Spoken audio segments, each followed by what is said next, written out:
Have you ever looked in the mirror and wondered, who am I when no one's watching? Not the employee, not the parent, not the friend, just you. Most of us flinch at the thought.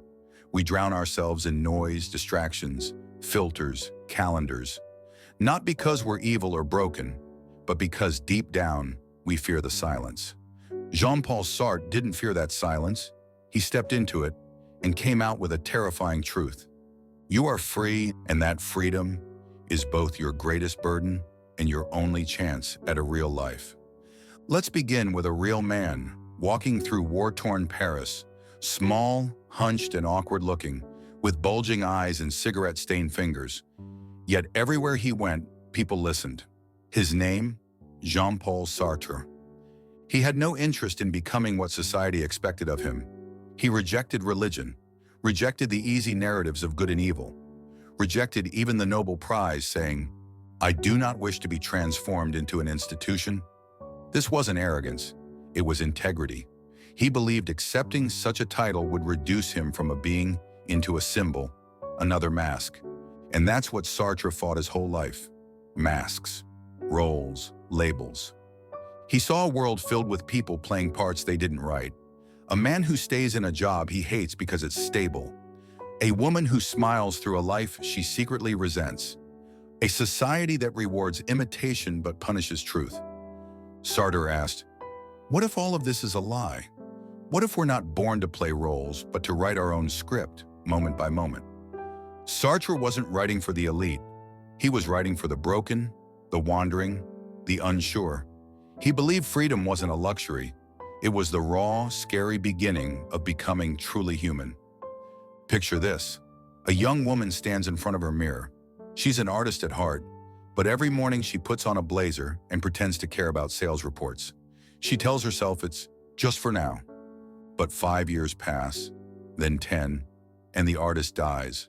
Not with a scream, but with a shrug. Sartre called this bad faith. It's not lying to others, it's lying to yourself.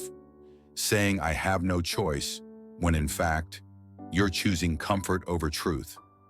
He gives the example of a waiter who is too much a waiter. His movements exaggerated, his tone mechanical. Sartre says this man is trying to become the role, rather than remain a human being playing it. Bad faith is the quiet poison of modern life. It sounds like, I'm too old to start over. That's just how the world works. I don't really love them, but at least I'm not alone. We tell ourselves these stories to avoid the terrifying truth. We are radically free, and that means we are responsible for everything. Sartre believed that society trains us to live in bad faith because it's easier to manage people who think they're stuck. But once you realize you're not, you're unstoppable. Freedom is not a sunny meadow, it's a cliff's edge. And once you realize you're not tethered to fate, God, biology, or social approval, you're staring into that abyss. Sartre's most chilling phrase is, man is condemned to be free. Because once you accept this freedom, you can never again pretend. A man who cheats on his partner can no longer say, it just happened. A woman staying in a job she hates must admit, I am choosing this for now, because fear feels safer than the unknown. But here's the beauty. The abyss is also a ladder. When you stop outsourcing your life to roles, titles, and expectations, you start to create yourself. Want to be a writer? Write. Want to be brave? Do one small brave thing today. Sartre's freedom is terrifying, but it's also deeply human. It means you are not finished, you are not fixed, you are not doomed. And the more you act in alignment with truth, the more you become. Living authentically is not about being fearless. It's about feeling the fear and choosing anyway.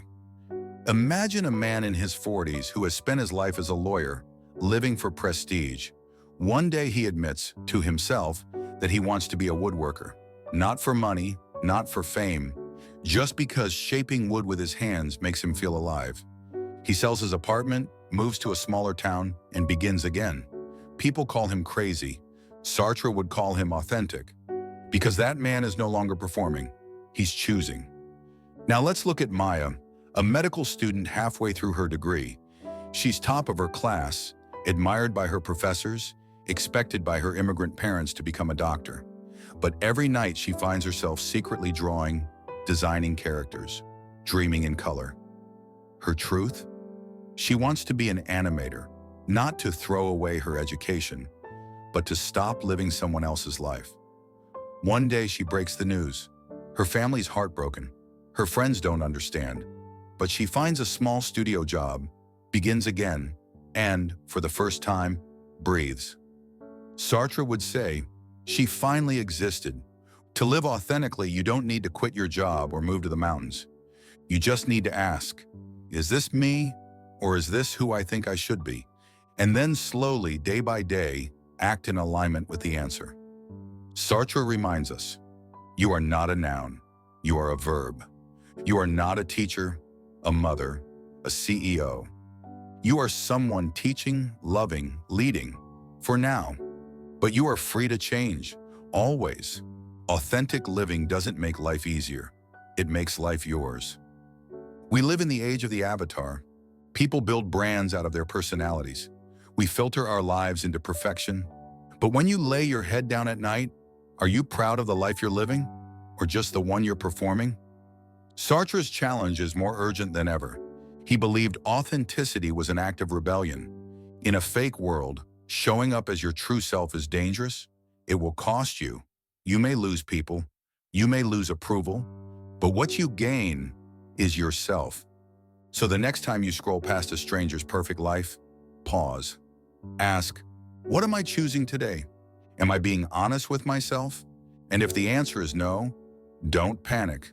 Just choose differently. One small choice at a time. Because you're not stuck. You never were. You are free, and that freedom is the beginning of everything real.